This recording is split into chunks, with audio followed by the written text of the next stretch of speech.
नमस्कार। तो चलिए जानते हैं देश की महंगाई, बेरोजगारी, पेंशन, सरकारी नौकरी, किसानों के लिए महिलाओं के हितों की तमाम 50 बड़ी खबरों को सिर्फ 10 मिनट में। अभी तक वीडियो को लाइक नहीं किया तो लाइक कर दें।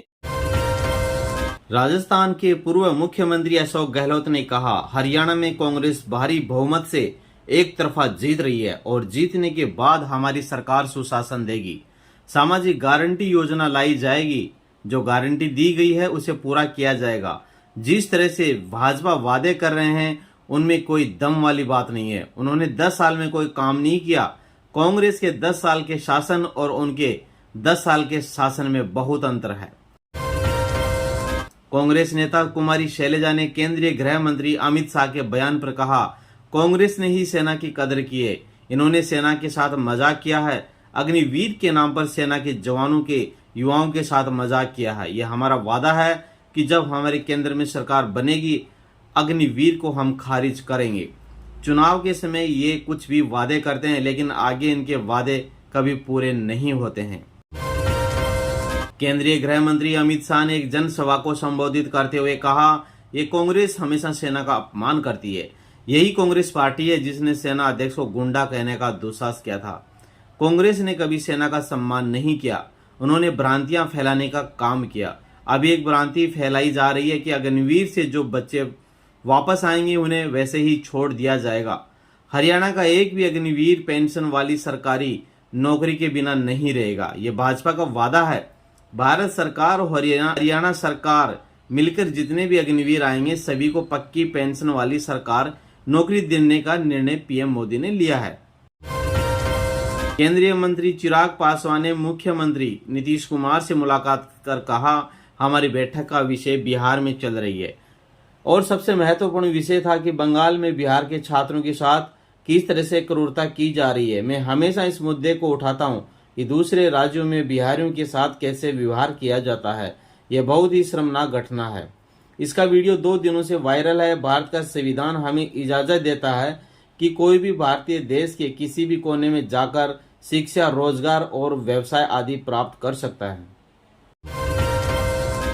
हरियाणा के पूर्व मुख्यमंत्री भूपेंद्र सिंह हुड्डा ने कहा, बहुत जबरदस्त समर्थन मिल रहा है। लोगों ने मन बना लिया है। हरियाणा में कांग्रेस की सरकार बनने जा रही है। कांग्रेस की सरकार भारी बहुमत से बनेगी। केंद्रीय गृह मंत्री अमित शाह ने कहा, भाजपा सरकार बनने पर किसानों को मिलने वाली 6,000 रुपए को बढ़ाकर 10,000 रुपए किया जाएगा। आयुष्मान भारत योजना के तहत 5 लाख रुपए का इलाज मुफ्त होगा। भाजपा सरकार बनने पर इसे बढ़ाकर 10 लाख रुपए किया जाएगा और बुजुर्गों को 5 लाख रुपए अतिरिक्त दिए जाएंगे। कानपुर में भारत बांग्लादेश के बीच खेले जा रहे दूसरे टेस्ट मैच के दौरान शहर के कई हिस्सों में बारिश हुई। कानपुर के ग्रीन पार्क स्टेडियम में भारत बनाम बांग्लादेश दूसरा टेस्ट मैच जारी है। कांग्रेस अध्यक्ष मल्लिकार्जुन खड़गे ने कहा, कानून अपना काम करेगा। एमयूडी के लोग जो चाहे वह कार्रवाई कर सकते हैं। ये आवश्यक नहीं है कि सरकार इसका जवाब दे, क्योंकि वह एक स्वायत्त निकाय है, वे कार्रवाई कर सकते हैं। यह एक बात है। अगर सिद्धारमैया ने व्यक्तिगत रूप से कोई अपराध किया है तो वो जिम्मेदार हैं, लेकिन उन्होंने ऐसा कुछ नहीं किया है। उनका उद्देश्य कांग्रेस पार्टी को बदनाम करना है। यह उचित नहीं है। सिद्धारमैया पद से इस्तीफा देने का कोई सवाल ही नहीं है। हरियाणा कांग्रेस ने 13 नेताओं को पार्टी से 6 साल के लिए निष्कासित कर दिया है, क्योंकि वे पार्टी उम्मीदवारों के खिलाफ विधानसभा चुनाव लड़कर पार्टी विरोधी गतिविधियों में लिप्त पाए गए थे। उत्तर प्रदेश के मुख्यमंत्री योगी आदित्यनाथ ने एक जनसभा को संबोधित करते हुए कहा, वो कौन से लोग हैं जिन्होंने यहाँ की जनता का शोषण किया, परिवारवाद को अपनाया, भ्रष्टाचार को पनपाया, अपने राजनीतिक स्वार्थ के लिए आतंकवाद को अपनाने का काम किया। ये लोग कोई और नहीं है, कांग्रेस और नेशनल कॉन्फ्रेंस यानी पीडीपी इस पाप के मुख्य जनक हैं। उन्होंने कहा कि धारा 370 को अगर हटाएंगे तो खून की नदियां बहेंगी। ठीक उल्टा हुआ, धारा 370 हटने के बाद जम्मू कश्मीर का विकास तेजी से आगे और बढ़ रहा है। राजस्थान के मुख्यमंत्री भजनलाल शर्मा ने कहा, हरियाणा में लोगों की बहुत अच्छी प्रतिक्रिया मिल रही है। हरियाणा में तीसरी बार भाजपा की सरकार बनेगी। राहुल गांधी को पूछें कि विदेश में वे जिन लोगों से मिलते हैं उनसे क्या उनका रिश्ता है। जो लोग आतंक को बढ़ाने का काम करते हैं और ऐसे लोगों से उनका क्या रिश्ता है। उत्तर प्रदेश सरकार के मंत्री स्वतंत्र देव सिंह ने कहा, हमारी सभी परियोजनाएं सुरक्षित परियोजनाएं हैं। प्रदेश में कहीं भी तटबंध को कोई खतरा नहीं है। नेपाल, उत्तराखंड और हिमाचल में जब भारी बारिश होती है तो यहाँ बाढ़ की आशंका होती है। हमारी कुछ नदियां खतरे के निशान से ऊपर बह रही थी, लेकिन अब यह कम हो रही हैं। किसानों को कोई नुकसान न हो, इसके लिए हम पूरी तरह तैयार हैं। जिन किसानों को नुकसान हुआ है उन्हें मुआवजा दिया जा रहा है। रिलायंस फाउंडेशन ने मुख्यमंत्री राहत कोष में 20 करोड़ रुपए दान दिए। रिलायंस फाउंडेशन के प्रतिनिधियों ने जुबली हिल्स स्थित आवास पर नीता अंबानी की ओर से तेलंगाना के मुख्यमंत्री रेवंत रेड्डी को चेक भेंट किया गया। हरियाणा आप अध्यक्ष सुशील गुप्ता ने कहा, हरियाणा बदलाव चाह रहा है। हरियाणा भी चाह रहा है कि यहाँ 24 घंटे बिजली मिले। इन पार्टियों की बाकी राज्यों में भी सरकार है। लोग जानते हैं कि ये झूठ बोलते हैं, कहीं ये अपनी गारंटियां लागू नहीं कर पाए, लेकिन अरविंद केजरीवाल ने जो गारंटियां दी है वह उन्होंने दिल्ली, पंजाब में लागू की और हरियाणा में भी करेंगे। दिल्ली के पूर्व मुख्यमंत्री और आपके राष्ट्रीय संयोजक अरविंद केजरीवाल ने कहा, मेरा मुख्यमंत्री आतिशी से यही निवेदन है कि पूरी दिल्ली में पीडब्ल्यूडी की जितनी भी सड़कें हैं उन सभी का आने वाले दिनों में आकलन करवाया जाए। हम अपने सभी विधायकों और मंत्रियों को सड़क पर उतार कर एक आकलन करेंगे और जो सड़कें टूटी हुई हैं आने वाले कुछ महीनों के अंदर उन सभी की युद्ध स्तर पर मरम्मत करवाएंगे। मैं जेल चला गया, इस वजह से काफी काम रोक दिए गए हैं, लेकिन मैं जनता को आश्वासन देना चाहता हूं कि अब मैं आ गया हूं। जितने भी काम रुके हुए थे उन्हें अब पूरा किया जाएगा। 3 कृषि कानूनों को लेकर भाजपा सांसद कंगना रनौत के बयान पर कांग्रेस नेता जयराम रमेश ने कहा, उन्होंने चुनाव के दौरान 400 पार और संविधान बदलने की बात की थी। हमारे गैर जैविक प्रधानमंत्री चुप रहते हैं और दूसरों से बयान दिलवाते हैं। 3 काले कानूनों को वापस लाने की मांग हर दिन भाजपा की ओर से आती है। प्रधानमंत्री और स्वघोषित चाणक्य ने सामाजिक आर्थिक जाति जनगणना पर अपनी चुप्पी नहीं तोड़ी है। पराली जलाने की समस्या पर पंजाब सरकार में मंत्री हरपाल सिंह चीमा ने कहा, हमने पिछले 2 सालों में पराली जलाने की समस्या को कम किया है। इस साल हम इसे और कम करेंगे और किसानों से भी बात करेंगे कि वे कम से कम पराली जलाएं।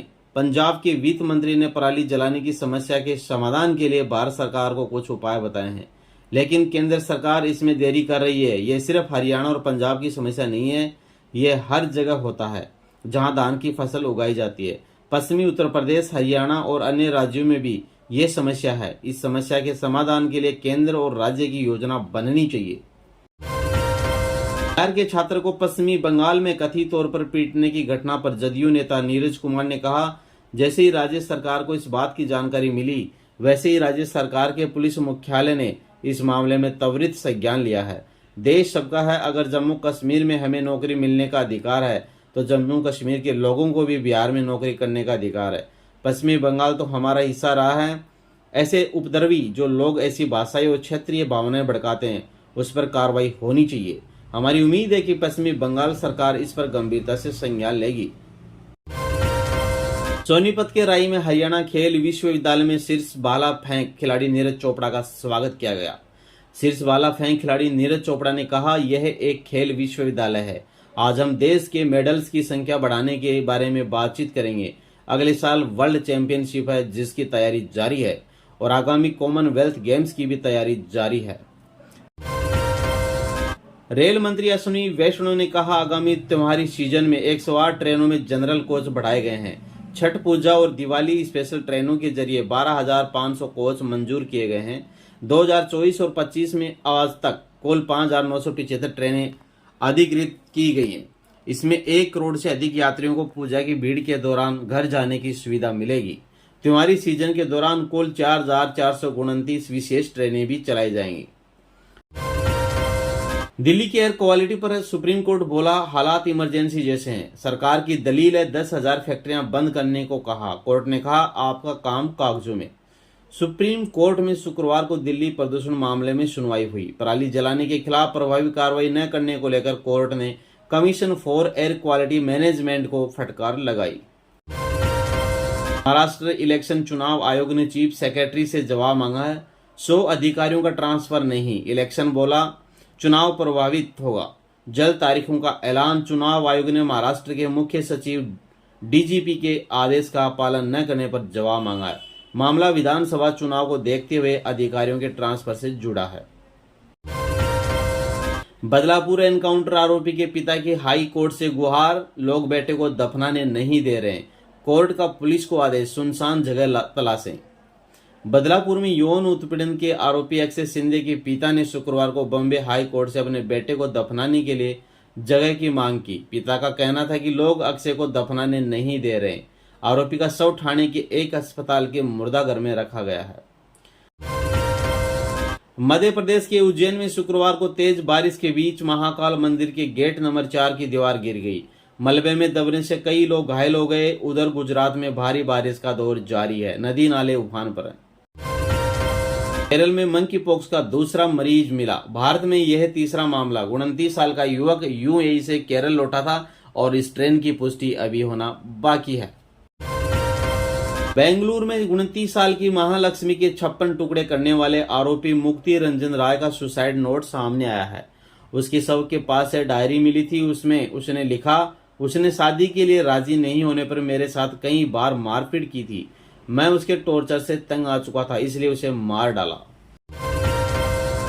जम्मू कश्मीर में 7 ठिकानों पर एनआईए के रेड। रियासी में बस में हुई आतंकी हमले से जुड़ा मामला। 9 तीर्थयात्री की मौत हुई थी। ये छापेमारी 9 जून को रियासी में एक बस पर आतंकी हमले से जुड़ी है। इस मामले में 9 तीर्थयात्रियों की मौत हो गई थी। बस रियासी के पोनी इलाके में शिवखोरी से कटरा जा रही थी। आतंकवादियों की गोलीबारी से बस खाई में गिर गई थी। इस हमले में 40 से ज्यादा लोग घायल हो गए थे, जबकि 9 लोगों की मौके पर ही मौत हो गई थी। इनमें बच्चा भी शामिल था। दिल्ली के पूर्व मुख्यमंत्री अरविंद केजरीवाल ने 8 दिसंबर 2018 को एक ट्वीट कर भाजपा पर अग्रवाल समाज के वोट काटने का आरोप लगाया था, जिसके बाद भाजपा नेता राजवीर बब्बर ने केजरीवाल और आप नेताओं के खिलाफ मानहानि का केस किया था। उत्तर प्रदेश में स्कूल की तरक्की के लिए बच्चे की हत्या। माली का तांत्रिक, पिता गिरफ्तार। शव को कार में डालकर ठिकाने लगाने जा रहा था। यूपी के हाथरस में एक स्कूल की तरक्की के लिए 11 साल के छात्र की हत्या करने का मामला सामने आया। पुलिस के मुताबिक स्कूल के मैनेजर के पिता ने इस वारदात को जन्म दिया। मैनेजर का पिता तांत्रिक है। उसका मानना था कि बच्चे की बलि देने से स्कूल की तरक्की होगी। पोस्टमार्टम रिपोर्ट में खुलासा हुआ कि कृत्यार्थ हत्या गला दबाकर की गई है। उसके गले पर चोट के निशान थे। बच्चे के पिता ने मैनेजर दिनेश बघेल समेत 5 लोगों के खिलाफ मुकदमा दर्ज करा। इसमें 4 अज्ञात थे। अब पुलिस ने इस मामले में मैनेजर समेत 5 लोगों को गिरफ्तार किया। सरकार ने दिवाली से पहले न्यूनतम मजदूरी दर बढ़ाई। कंस्ट्रक्शन लेबर को अब रोजाना 783 रुपए मिलेगा। हाई स्किल्ड वर्कर को 1035 रुपए मिलेंगे। सरकार ने दिवाली से पहले गुरुवार 26 सितंबर को निर्माण, खनन और कृषि जैसे अनौपचारिक क्षेत्रों में काम करने वाले श्रमिकों के लिए न्यूनतम मजदूरी दर बढ़ोतरी का फैसला किया है। यह 1 अक्टूबर से लागू होगी। केंद्रीय मंत्री मनोहर लाल खट्टर ने कहा, चुनाव प्रचार आखिरी कुछ दिन बचे हैं। मैं पूरे विश्वास के साथ कह सकता हूं कि भाजपा की तीसरी बार सरकार बनने जा रही है हरियाणा में। ये थे दोस्तों आज के मुख्य समाचार। और चैनल पर नए आए हैं तो चैनल को सब्सक्राइब जरूर करें और साथ ही वीडियो को लाइक करें।